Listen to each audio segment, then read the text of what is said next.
Hey guys, today I want to talk about a company called Klarna, which does buy now, pay later, service as a service. So let's talk about the CEO, for example, and why he was such a great CEO to lead this company. Well, the CEO, Sebastian, he worked at Burger King when he was really young, and you notice that restaurant chains have incredibly meticulous processes. They don't have advantages of a software firm. They're razor thin margin businesses that are always squeezed. So running his own business now it makes him understand how well engineered those kinds of systems are. Um, he understood the rigors of a well-oiled corporate machine, which allowed him to find his Klarna co-founder Nicholas, who also worked at Burger King. With that being said, he was uh, um, able to find a partner at Burger King, but also he had all the characteristics to be a very successful founder, which was determination and resilience. And he has this the CEO has extreme resilience because his parents fled the communist bloc in 1980, um, and they had to leave a daughter behind as well because they couldn't overcome the immigration hurdles back in Poland. They settled in a medium-sized city on the outskirts of Stockholm, where uh, where a place like Sweden could feel alien to people from a country separated more by nothing more than thin slice. It was a completely alien place. So the family maintained strong ties to their Polish background, and they celebrated a Polish food and Catholic holidays. And growing up, he learned a lot about his ancestors who endured World War II, including relatives who suffered in German concentration camps. And he basically learned resilience on his parents and himself as a young kid. The immigration experience was hard on his father, who had to give up his doctor job in exchange for a job driving a taxi. And his parents had little money in his youth to struggle the basics. They would often go weeks at a time without eating food, with nothing more than flour and milk, because he couldn't afford anything else.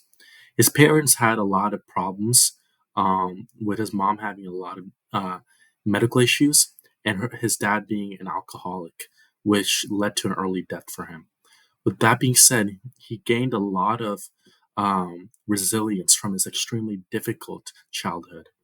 With that being said, he was able to discover novels that pushed his concept of reality, such as Hitchhiker's Guide to the Galaxy, and works by Isaac Asimov, alongside books about corporate titans like IKEA founder and Virgin founder, it helped him nurture an interest in business as a mean to slowly change the world. Fulfilling the vision meant that um, the CEO of Klarna would have a mix of adventure, discovery, and disappointment over the course of his pre-Klarna life. He was excellent in school, but he was really interested in business, so he went to business school. And back then, starting a new business wasn't very common. In fact, less than 10% of individuals would start a business after business school itself. They would go on to become consultants or investment bankers. So he took a leave of absence after his first 2 years with his friend, with his soon to be his Burger King colleague, who also was going to be his Klarna co founder. They two went on a series of uh, trips, which is a trip to Florida, a trip to Europe, bartending school. So he just traveled all around, and they would even document their travels on YouTube, for example. And he even went to Los Angeles from Sydney as well. So, or they just missed hitching a ride on the last month cargo to Los Angeles from Sydney, so they had to spend a full month in Sydney. So this led them to go back to Europe, and they basically realized that they missed their annual cutoff for course registration. So he had to get a job essentially to cover his unpaid invoices. So he became a salesperson at a factoring company. During this experience at this factoring company, he realized the difficulty of mom and pop shops struggling with payments, especially as the budding e commerce boom of time proved to be overwhelming to outlets used to a slower pace of transactions. These sellers would demand debit cards at checkout on each transaction.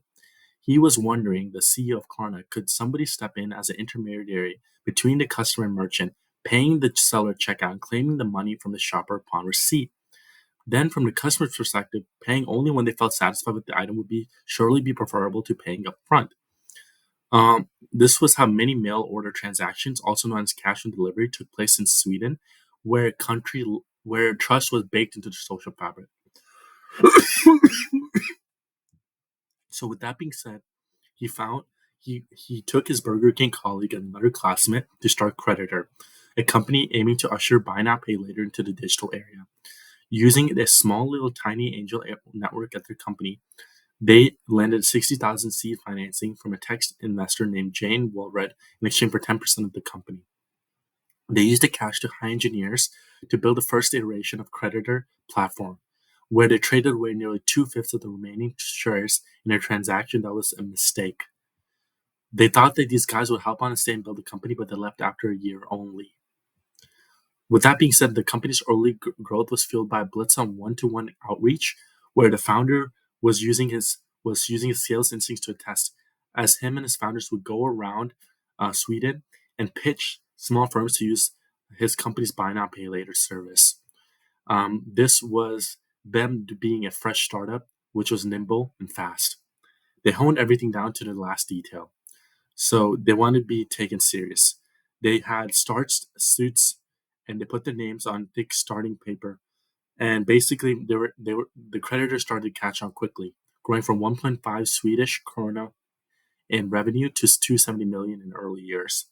Uniquely for a fast-growing company in the Silicon Valley mode, the company also turned profit after its founding and stayed profitable for its first 16 years. The culture they established was creating value for customers was clearly what was paying the bills and our salaries. It was not the things that would simply drive the valuation of the company, but their mission statement instead. With that being said, um, they they their early success proved to be uh, a great uh, a great story because they pitched Creditor into an entrepreneurship competition where they got rejected, and not even even the Swedish king was in attendance, and everybody said it will never work out. So, with that being said, they ranked the last out of the all the startups that participated, and basically the CEO of Klarna took it as a big emotional blow to his ego, where he decided I was not going to give up and he was going to prove everybody right. So, with that being said, Creditor switched its name to Klarna after trying to become a global company. And then they also realized they had a lot of fantastic companies that also wanted to compete, such as Stripe and Aiden, for example. They wanted to buy Aiden, but Aiden said no because they rebuffed their offer on how to build the payment systems, and they had to become building the payment system themselves. So, uh, with that being said, they the CEO of Klarna decided to double down on Klarna's main cash cow, which was buy now pay later, and instead of just deeper into Europe, he wanted to take over the U.S. market. So he wanted to start building out his company's offices in the U.S. market. But another thing that was different was that each function in the company was a siloed hierarchy with like a sales department that was generally selling stuff but wasn't interested in what they're selling, engineering department that was that was solving technical problems but without any real investment in growing the company.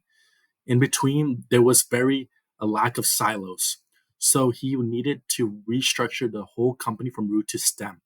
He really appreciated how Amazon was done. Composed of small cross-functional teams that can look to solve a single overarching problem with a page-long mission statement and company resources in order to accomplish the problem at hand. They realized this is what Klarna needed in order to survive. With that being said, the effects of the reorganization became apparent. Momentum was increasing, and products were getting produced at a higher pace to launch more features.